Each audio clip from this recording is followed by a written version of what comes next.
बहुत समय पहले की बात है, जहाँ एक छोटी सी बच्ची रहा करती थी। उसका नाम राजश्री था। वह बहुत ही बुद्धिमान और मेहनती लड़की थी। वह हमेशा अपने माँ पिताजी के काम में मदद किया करती थी। एक दिन की बात है, राजश्री घर में अकेली थी। तभी वहाँ एक साधु आते हैं। उन्हें देखकर राजश्री उनसे पूछती है, आप कौन हैं? साधु कहते हैं, बेटी, मैं एक साधु हूँ और काफी दिनों से भूखा भी हूँ। क्या कुछ खाने को मिलेगा?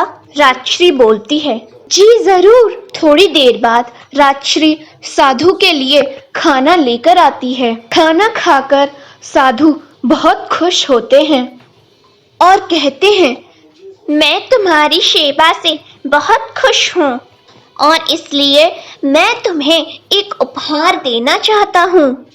साधु अपना एक हाथ आगे बढ़ाते हैं और एक रोशनी के साथ उनके हाथ में एक जोड़ी जूते आ जाते हैं। जूतों को राजश्री की तरफ बढ़ाते हुए वह कहते हैं, ये लो बेटी, तुम्हारा उपहार। राजश्री जूतों को ले लेती है। साधु राजश्री से कहते हैं, बेटी, ये कोई साधारण जूते नहीं हैं, ये जादुई जूते हैं। इन्हें पहनकर तुम जितने कदम चलोगी, तुम्हें उतने ही सोने के सिक्के मिलेंगे। ये सुनकर राजश्री खुशी से बोलती है, वाह, ये तो बहुत अच्छा है। तभी साधु कहते हैं, लेकिन एक बात का ख्याल रखना कि तुम जितने कदम चलोगी, तुम्हारी लंबाई उतनी ही छोटी होती जाएगी और फिर जितने कदम तुमने चले होंगे, उतने ही दिन बाद वापस ठीक हो जाएगी। तो इसलिए इन जूतों को तुम जितने भी कदम पहनकर चलो, उसके कुछ उतने ही दिन बाद इन जूतों का इस्तेमाल करना।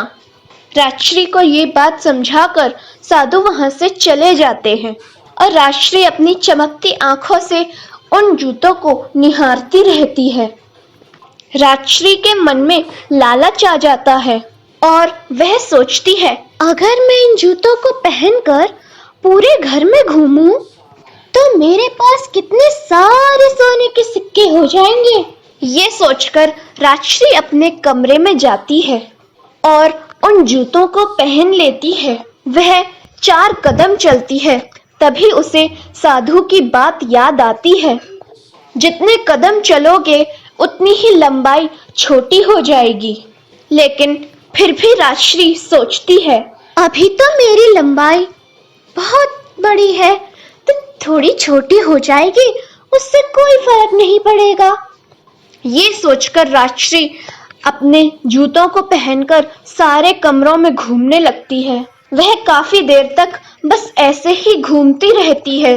जब थोड़ी देर बाद राजश्री घूमते घूमते थक जाती है, वह रुकती है और सोचती है, बहुत देर से घूम रही हूँ, सोने के सिक्के भी बहुत सारे हो गए हैं। फिर वह सोचती है कि उन साधु ने कहा था कि मैं जितने कदम चलूंगी मेरी लंबाई उतनी कम हो जाएगी, लेकिन अभी तो मेरी लंबाई ठीक है, तो थोड़े कदम और चल लूंगी तो कोई फर्क नहीं पड़ेगा। वह काफी देर तक ऐसे ही घूमती रहती है। फिर थोड़ी देर बाद राजश्री घूमते घूमते थक जाती है, तो वह रुकती है और सोचती है, बहुत देर से घूम रही हूँ और सोने के सिक्के भी बहुत सारे हो गए हैं, अब थोड़ी देर आराम कर लेती हूँ।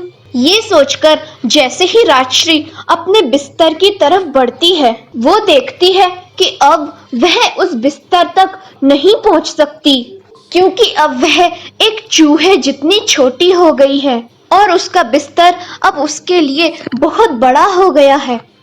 अब राजश्री बहुत पछताती है और तेज तेज रोने लगती है। उसे अपनी गलती महसूस होती है, लेकिन अब कुछ नहीं हो सकता था। अगले दिन जब राजश्री के माता पिता वापस घर आते हैं, तो वह राजश्री को घर में हर तरफ ढूंढते हैं, लेकिन राजश्री उन्हें घर में कहीं पर भी नजर नहीं आती। तब वह दोनों राजश्री के कमरे में जाते हैं तो उन्हें वहां ढेर सारे सोने के सिक्के नजर आते हैं। इसके अलावा उन्हें वहां और कुछ भी नजर नहीं आता। तभी उन्हें राजश्री के रोने की आवाज आती है, लेकिन राजश्री कहीं पर भी नजर नहीं आती। राजश्री के मम्मी पापा उसे कमरे के हर कोने में ध्यान से ढूंढने लगते हैं। थोड़ी देर ढूंढने के बाद उन्हें राजश्री कमरे के एक कोने पर बैठी हुई रोती हुई दिखाई देती है, जिसे देखकर दोनों हैरान रह जाते हैं और उसे वहां से उठाकर अपने साथ ले जाते हैं और अपनी बेटी को ऐसे देखकर बहुत दुखी होते हैं। इसके बाद राजश्री उन्हें सारी बात बताती है। सारी बात सुनकर उसके पिताजी उसे समझाते हैं, लालच करना बहुत बुरी बात होती है। राजश्री को अब समझ में आ जाता है कि लालच हमेशा हानि ही पहुंचाता है। फिर राजश्री के माता पिता उन साधु को ढूंढ लेते हैं जिन्होंने ये जूते राजश्री को दिए थे। साधु राजश्री को ठीक करने का उपाय बताते हैं कि इन जूतों को अलग अलग नदी में प्रवाहित करने से इनका जादू समाप्त हो जाएगा और राजश्री पहले जैसी हो जाएगी। पर उनसे मिले हुए सोने के सिक्के वह लोग रख सकते हैं, जिससे उनकी गरीबी ठीक हो जाएगी। अगले ही दिन राजश्री अपने माता पिता के साथ जाकर उन जूतों को नदी में फेंक आती है। शिक्षा: हमें कभी भी लालच नहीं करना चाहिए। लालच का फल हमेशा बुरा ही होता है। एक कहावत है, लालच बुरी बला है।